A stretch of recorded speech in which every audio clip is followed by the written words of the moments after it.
Attention, arrêtez tout. C'est le moment d'écouter Dream & Co, l'émission de radio où tout peut arriver. Et je suis dans les backstage avant le concert des Brigitte. Quoi? Alors quoi? Qu'est-ce qu'il y a? J'ai dit des Brigitte. Ouais, mais ça commence bien. Donc on reprend. Je suis dans les backstage avec Brigitte. Bien. Brigitte qui a quand même 2 voix malgré tout. Et pourquoi pas? C'est pas faux. Ben non. Mais grave, mais vous êtes des filles. On n'est pas stressé comme ça avant le concert? On n'est pas très stressés nous avant les concerts. On est plutôt contente de retrouver les musiciens qui jouent avec nous, notre équipe technique. On est plutôt euphorique. Alors ça fait des mois et des mois que vous êtes en tournée. Est-ce qu'il y a un moment on n'est pas un peu blasé, genre bon bah on n'a pas le track, on y va comme moi je vais à l'usine quoi? Bah non. Pas du tout. Non, on y va avec de la joie, c'est toujours hyper agréable, c'est toujours différent en plus. Les salles sont toujours différentes, le public est toujours différent, et puis le show finalement est assez différent. Il y a un souvenir en particulier comme ça, un fan qui est monté sur scène Ça il y a déjà eu quelqu'un qui a slamé, ça c'est arrivé, c'est assez curieux d'ailleurs dans notre musique. Mais... C'était quand ça? C'était quand, tu te rappelles? Il y a une meuf qui est montée, un mec je sais plus. Ah, Slamé, c'est surréaliste quoi. Genre mais sur un de vos titres ou genre ouais, comme ouais, ça ouais. Ah ouais. Elle est montée, comme ça, elle est montée, elle est sautée dans le public. Elle a sauté. Bon, alors il y a une question que j'ai pas le droit de vous poser, donc je vais la poser différemment. Ok. Pourquoi vous appelez pas Isabelle? Parce que Isabelle... Ça fait référence à quoi, Isabelle? Adjani, Isabelle Adjani, Isabelle Isabelle Aubray, Alonso, Isabelle Aubray. Alonso. Est-ce que vraiment on avait envie de ressembler à ça? Non. Hein? Est-ce qu'on a vraiment envie de ressembler par exemple à Brigitte Bardot d'aujourd'hui? D'une certaine manière. En tout cas, Brigitte D'aujourd'hui Bardot. En tout cas, Brigitte Bardot ou Brigitte Lahaye ou Brigitte Fontaine ou Brigitte Femme de Flic. Ou il y a quelque chose d'assez scandaleux quoi. Dans ces prénoms-là, il y a quelque chose Femme d'un rebelle. peu un peu femme rebelle, un peu femme qui ont osé des choses. Et puis Brigitte, ça a un côté hyper français, rétro, familier, très. Ça peut être la Très nana. franchouillard. La nana à la fin de la soirée allongée sur le canapé. Elle est où Brigitte? Bah elle est là. Elle est complètement bourrée. Le petit parisien quoi, Voilà. avec bon Qui c'est qui a accent. fait ces bons gâteaux là, ces petits sablés merveilleux? Bah c'est Brigitte, la boulangère. Qui a proposé à qui cette idée, ce projet? C'est Aurélie qui m'a proposé Aurélie en fait. la blonde. Ouais. Elle En est fait, fine. on se connaissait depuis plusieurs années et nos projets en fait ont été assez similaires. Enfin, disons que le parcours était assez similaire et du coup, je pense que ça nous a rapprochés quelque part. Et un jour, Aurélie m'a invité à déjeuner et à la fin du déjeuner, il m'a dit: est-ce que tu veux faire un groupe de filles avec moi? Est-ce que t'as pas eu peur que ça soit quand elle t'a proposé ça? Alors J'ai pas fait un groupe de filles d'ailleurs parce que l'idée c'était pas vraiment un groupe de filles parce que on n'était pas là pour faire un girls band, c'était de faire pas un vraiment groupe. d'accord là. Non, c'était un groupe de nous deux quoi. Alors attention, hein, question Vas-y. quand c'est parti. Groupe de filles, bon, pour moi ça sonne tout de suite L5 quoi. C'est le seul groupe de filles vraiment qui Non, après. attends, il y a eu plein de groupes de filles. Bah, dans aujourd'hui, l'histoire. il y en a pas tellement Il aujourd'hui. n'y en a pas par tellement, mais exemple. il y a eu des filles qu'on chante ensemble. Il y a eu les Bangles, oui c'est ça. Il y a eu les Cocorosi, il y a eu. Ouais, mais justement, ça c'était il y a pas mal de temps. Aujourd'hui, des groupes de filles, des chanteuses, Enfin, les leaders, L5 ouais. c'est plus vieux que Cocorosi par exemple, hein, je pense, hein, non? C'est vieux L5. C'est vrai que c'est vieux. C'est là où Et je me puis rends compte que L5, j'ai plus je pense 20 ans, quoi. qu'elles étaient pas un groupe, elles étaient un girls band. Ces nanas n'écrivaient absolument rien du tout, faisaient pas de musique. C'était un groupe d'interprètes, donc c'est pas. Donc d'accord, donc quand elle t'a proposé ça, tu Moi, partais j'ai pas dit dans oui l'idée. tout de suite. J'ai eu une espèce de point de jalousie de ne pas y avoir pensé avant. Mais je me dis, bah oui, mais c'est une super Bon idée. sang, mais c'est bien sûr. Ça fait combien de temps que vous connaissiez en fait avant 7 ans. 7 ans. Huit. Ok. Et vous n'êtes jamais d'accord en fait. Et t'as vu ça? C'est un incroyable. bordel de groupe. Pourtant vous chantez ces raccords. Hein. Ouais. Et justement, lorsque vous avez commencé le groupe Brigitte, c'est dur de se faire connaître. Vous avez fait comment? C'était quoi votre technique pour sortir du lot quelque Bah, on part n'avait pas vraiment envie de se faire connaître. Hein. Nous, au départ, c'était peut-être ça la technique. Non, on a écrit des chansons d'abord pendant une Ouais. année. Puis on a commencé à maqueter. On a fait un MySpace comme faisaient les groupes à l'époque. On a mis nos chansons sur MySpace. On a fait des photos. Puis très rapidement, on s'intéressait beaucoup à l'image. Du coup, on a tourné des clips. Et c'est un peu ça qui nous a fait. On a tourné beaucoup aussi. On avait une tourneuse déjà à l'époque. Ouais. On a fait beaucoup de concerts. Alors arrive l'album Disque d'or et vous tu m'aimes. Alors disque d'or aujourd'hui, c'est quand même très compliqué. En plus, l'album, c'est quand même très dirigé pour les filles, en tout cas en l'écoutant. Ah, c'est marrant que tu dis ça parce qu'il y a de plus en plus de mecs dans le public et bizarrement, en ce moment, les gens que je croise ou qu'on croise qui nous interpellent pour nous dire c'est cool là, c'est les garçons. Mais justement, ouais, moi j'ai assisté à 2 de vos concerts et c'est vrai qu'il y a pas mal de mecs, mais c'est justement, est-ce que c'est pas le côté un peu voyeur du mec qui veut savoir ce que pense la fille? Parce qu'il y a toute une série de portraits dans votre album. T'as la fille maîtresse, la fille triste, la fille qui va se battre, la fille qui se bat contre la fille. Est-ce que, justement, est-ce que c'est peut-être pour ça que nous, les hommes... On est un peu curieux, ouais, peut-être. Je sais pas, qu'est-ce qui fait venir les hommes au concert de Brigitte? Peut-être la musique aussi? Ouais, Ça peut-être serait la cool. Non, je pense à ça aussi. Je dis peut-être que c'est seulement la musique, hein. Il se pose peut-être pas plus de questions, peut-être qu'il kiffe nos chansons. Ouais, mais alors par exemple, une chanson, on peut pas dire que le mec se sente concerné par l'horloge biologique qui tourne, parce qu'il y a quand même une très belle chanson sur...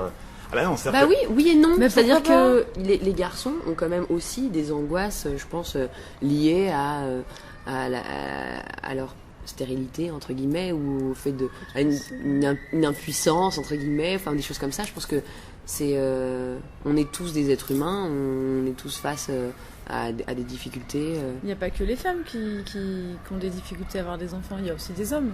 Mais par exemple, vous êtes très différentes, hein, toutes les deux. Bah pas tant que ça. Ah bon? Bah ouais. non mais c'est Quand vrai. même. Moi, vous voyez Tu vois, un on peu peut tout à toi l'heure. avoir raison, Lynn. Non, je te disais, non, mais attends, je crois que t'as Mais non, mais je tout crois le que temps t'as d'accord. raison, c'est 7 ans. Non mais en fait, c'est 7 ans. Ouais, tu vois, non mais il y a bizarrement, oui, c'est vrai que physiquement, on a l'air assez différentes. Et c'est marrant parce qu'on a croisé Tété il y a pas très longtemps, qui nous disait c'est rigolo parce que quand on vous rencontre, on a l'impression que toi t'es très décomplexé, extraverti, puis toi t'es très réservé. Puis on parle 1 heure avec vous et on se dit l'inverse. Et puis au bout d'1 heure, on se dit encore l'inverse. Puis en fait, je crois que on est assez similaires dans le sens où on a accepté la complexité de notre état de femme et que on pouvait être à la fois solaire, mystérieuse, dépressive, enjouée, amoureuse, énervée, maîtresse, Et très, très, maman. Oui, maman. Et très, très sexy aussi, puisque vous avez fait une reprise de Mad Dance, une Ouais. chanson de Joey Starr. C'était comment la rencontre avec Joey Starr? Parce que je crois savoir qu'il y a eu un petit duo cet été. C'était magique. Magique. C'était une surprise, c'était comment? Ça s'est organisé? Ah bah non, ça s'organise. On lui avait demandé déjà une première fois, et puis ça n'avait pas pu se faire. Et puis Là, c'est lui qui nous a c'est lui demandé. qui nous a dit, ah, moi je suis à Biarritz, au festival et tout. Bon, dans les gars. Vous accepteriez les gars que je viens de faire parce qu'ils nous appellent les gars, évidemment. Normal. Et, non, on a un rapport assez incroyable avec lui. Il y a beaucoup d'affection à chaque fois qu'on se croise. On est tout ému de se voir et on se redit à quel point on est hyper heureux de se connaître et à quel point ils kiffent notre reprise et nous on leur dit à quel point on les aime et que c'est pour ça qu'on a fait cette reprise et qu'on est hyper honorés, qu'ils l'aiment. Enfin voilà quoi, il y a toujours une espèce de déclaration d'amour à chaque fois qu'on se voit quoi, qui est hyper touchant quoi. C'est un mec tellement sensible et tellement, c'est un écorché vif quoi. T'as envie de le prendre dans tes bras et Bah, je veux bien et de tenter, le mais j'ai peur d'en bercer, quoi. prendre. Oui, Mais ça c'est Bah, les c'est ça, garçons, c'est le mais les risque. filles elles ont pas peur de Ouais. Didier. Il y a une chanson, alors rien à voir, mais qui me fait marrer. C'est cet hommage à Claude François. J'ai l'impression que ça répond, ouais, comme d'habitude, c'est genre tu m'as saoulé pendant des années. C'est ça. Et voilà, c'est bon, ferme la porte et casse-toi, c'est un peu ça. En fait, on aime beaucoup de choses diverses et variées. On est plutôt curieuse de beaucoup de choses. Et on s'est rendu compte toutes les deux qu'il y avait un artiste vraiment qu'on n'aimait pas. Et c'est tombé sur Claude Et c'est François. tombé sur lui.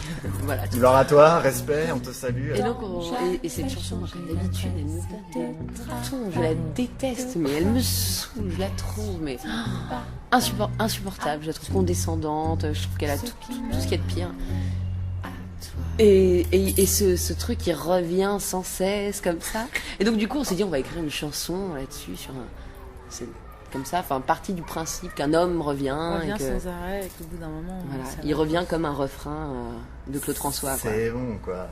Mais c'est marrant parce que tout l'album, il y a pas mal de jeux de mots. Enfin, il est assez drôle quand même, l'album, en soi. C'est Il y a de l'ironie, Il y a ouais. vachement d'ironie, il y a beaucoup de thèmes. Je hais le dimanche. Mais alors, qui ne se reconnaît pas dans la chanson Je hais les dimanches, quoi. Ouais. Bah, en fait, je pense que ce qui s'est passé aussi, c'est que c'est un album qu'on n'aurait pas pu écrire à 18 ans. Que le fait d'avoir vécu des choses plus ou moins faciles, parce que en même temps, même s'il y a de l'humour dedans, je pense que les thèmes évoqués sont des choses plutôt tristes finalement. Ouais. Et mais on a digéré, on va dire, ces sentiments-là. On s'en est parlé, on a ri, on a pleuré en écrivant nos chansons, et du coup, il y a une espèce d'ironie et d'humour sur nous-mêmes qui fait que, voilà, je pense qu'on sourit aussi à nos concerts. Le succès qui vous tombe dessus là depuis quelques temps, depuis un peu plus d'1 an maintenant, on le vit comment du jour au lendemain? Parce que ça doit faire bizarre. Plus Non. Non, c'est moins. Enfin, Ça si. fait un an, quand En même, même temps, ouais. il y a 1 an, il commençait à y avoir un peu d'effervescence, quoi. On faisait l'album il y a 1 an, on enregistrait. Comment ça se passe? Comment on le vit? C'est dur à gérer ou pas? Non, c'est cool. T'entends tout le monde dire c'est formidable, c'est génial. Bah, c'est plutôt sympa. Enfin, tu vois, on a galéré, nous, pendant 10 ans avant. Donc, on sait ce que c'est que ça marche pas. Et ouais, j'ai écouté ton album, ouais, c'est sympa. Ouais, le c'est Le sympa. c'est sympa qui tue, quoi. Est-ce que le c'est sympa, ça sous-entend? Ouais, c'est ça, tu l'as écouté comme moi j'ai écouté. Bah, il qu'est-ce fait que ça. tu crois? sympa, Tu dis ça quand, toi, tiède, c'est sympa? Ouais, c'est vrai. C'est-à-dire qu'après Ouais, l'interview, c'est vous allez me dire, ouais, c'est sympa si vous me dites ça après l'interview, c'est marrant. T'es mort. Putain, je suis mort. Mec, t'es mort. Tes questions, ouais, c'était sympa. Vos projets après, est-ce qu'on n'a pas peur, justement, là c'est le succès et tout, est-ce qu'on a peur de se remettre à écrire un nouvel album? Est-ce que on vous attend au tournant? Mais non, mais ça va parce qu'en plus, on n'a pas fait beaucoup de déchets sur le premier album. On a Ouais. écrit les 16 chansons qui sont sur l'album, c'est les 16 chansons qu'on a écrites. On a travaillé vraiment ces 16 chansons-là. On n'a pas écrit 85 chansons, on en a choisi 16 et il va falloir recommencer à en écrire 85. Donc du coup, on a encore plein de choses à raconter, quoi. On n'est pas allé au bout de tout ce qu'on peut Vous raconter. avez commencé? Ça commence à germer. On n'a pas Ouais. du tout le temps Ouais. de maqueter ni d'écrire parce que la tournée est très intense. Tournée, vous êtes en tournée dans toute la France, l'Olympia, alors là, c'est là quoi. L'Olympia, c'est quoi? C'est un rêve? Oh la question bidon, désolé. Non, c'est cool l'Olympia, mais on va pas, tu vois, on va pas se la jouer genre Paris, l'Eldorado. Ouais, c'est ça. On est aussi contente d'aller jouer en province qu'à Paris. Enfin, Il y aura un truc en plus à l'Olympia ou pas? Est-ce qu'il y aura des surprises, des gens qui vont venir chanter avec vous? Je Est-ce pense que qu'il y vous aura voulez que je vienne chanter avec vous? ce serait cool. Ouais. On voulait te le proposer. Tout dépend de tes questions, si elles sont sympas ou pas. Bah, justement, pour terminer cette interview, il y a la fameuse question con. J'ai devant vous? Oh, mais oui. Ces petits papiers. Ah, c'est pas passé la question con? Mais non, Merde. c'est maintenant. Oh, dis donc. Dis donc. J'ai eu l'impression, non? Alors, la question de Sylvie. Tu peux la lire? Quelle est la définition de définition? Pam, padam, padam. J'ai l'impression de répondre aux questions de mon fils. Alors, qu'est-ce qu'il m'a posé comme question, mon fils, cette fois? D'où vient le vent? D'où vient la lumière? Ah, ça peut être pas mal, ça. Alors, Et qu'est-ce alors, qu'on je répond te réponds. Voilà, d'où vient la lumière? Ok. C'est moins difficile de répondre à ta question qu'à la mienne. Hein. C'est pas faux. Ah ouais. bah ouais. On passe à la Ça, deuxième les enfants question. de 5 ans sont vachement plus durs hein, que nous. Celui qui a inventé l'expression prendre son pied était-il fétichiste? Évidemment. Merci beaucoup, les Brigitte. Pourquoi tu nous appelles encore les Brigitte? Je sais pas, mais parce que vous êtes deux en même temps. Merci beaucoup, Brigitte. Merci. Merci. Ouais, mais vous le faites pas en même temps, le merci. Attends. Alors, merci beaucoup, Brigitte. Merci. Tu en veux encore plus? Oui, mais c'est fini.